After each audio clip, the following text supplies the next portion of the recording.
Hey everybody, welcome back to Pop Views where we talk about movies.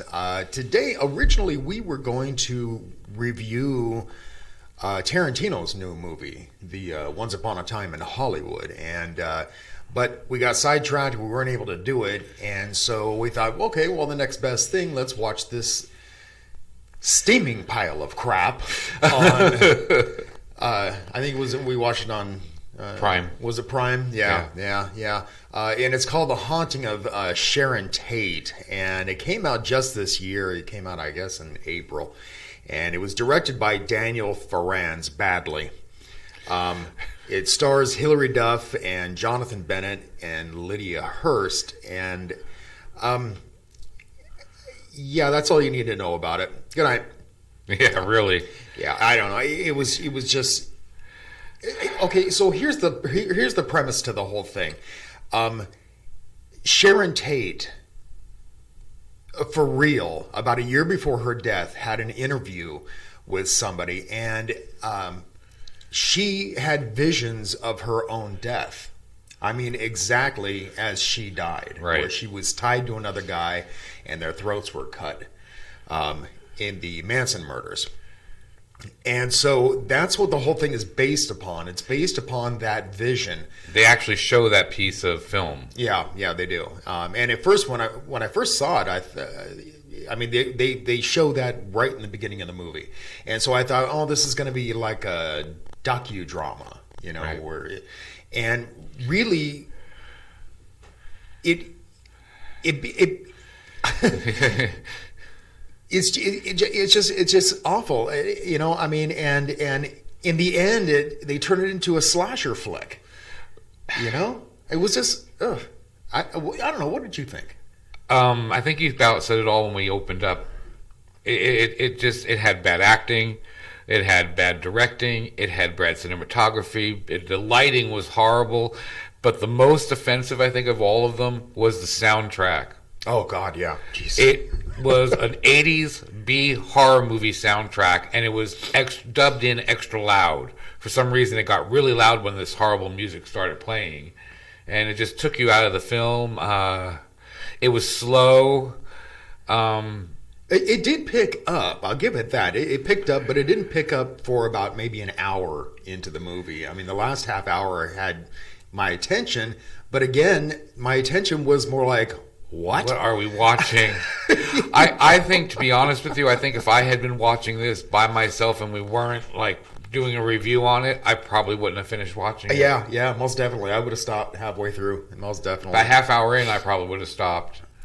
I read that Hilary Duff completed her role in 2 weeks, and It shows. It shows. I mean, I'll give it this much. I mean, as far as Hilary Duff goes, this was kind of a breakaway role for her because, I mean, she's used to doing things like A Cinderella Story and the Lizzie McGuire movie. And, I mean, she was a teen star, so this is really a breakaway role for her. And I understand why she wanted to do it, because I'm sure she wants to get away from those little bebop characters that she usually does, And I have to say, she wasn't entirely bad in it, but... She wasn't good either, though. She wasn't good either. No, I mean... And I've seen her in these other movies that she's done, and she's actually a pretty good actress. But some of the other actors and actresses were even worse, though. Yeah, I mean, really, I mean... what was her name? The woman who played Abigail. Yeah, Lydia Hearst. Yeah. Oh, my God. She sounded like she was reading it off a cue card. Oh. Jonathan Bennett. He wasn't great in it either. Mm-mm. And you know him from Cupcake Wars. He was also on Celebrity Big Brother. Yeah, the only one who was a decent was, what was the guy's name? Ryan Cargill. He was a decent actor. He played a minor part in it. And actually, he was the only one that didn't seem like he was acting in the cardboard. Yeah, I don't know. It's just... It really wasn't what I expected at all. It was just awful. I'm going to give this a 1. You're going to go that low, huh? I'm going to go that high. Only because of, like I said, I appreciated the idea that Hilary Duff was trying to make a breakout role for herself, and I appreciate that. Aside from that, just I'll give it a 2. Will you? Yeah, I'll give it a 2. I'll be generous. I'll give it a 2 because I know there's stuff out there that I've liked less than this. So that's the only reason it's getting a 2. Yeah, I don't know. Yeah, if you get Stay a chance, away. yeah, if Stay you away. get a chance to see this, just don't. Yeah, it was. Even on IMDb, it has only what was it, 3.1? Something like that. 3.1. When I was reading the reviews, though, and everybody's giving it a 1, because it was just awful.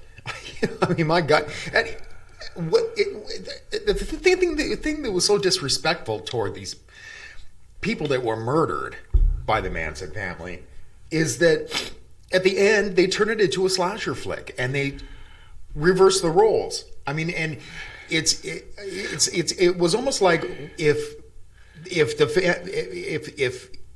the people hadn't died and they had actually killed the Manson family themselves, but you don't find that out until the end. And not only that, they had that it was a little bit of a twist ending because it had them all underneath I'm giving spoilers. I don't care. You don't need to watch this movie.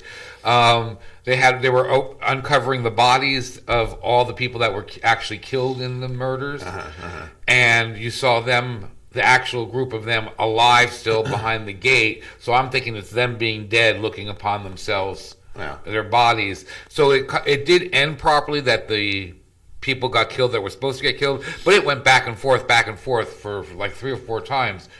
But it just ended up being a fantasy. I mean, I expected Roman Polanski to fly in on bat wings and save the day. You know what I mean?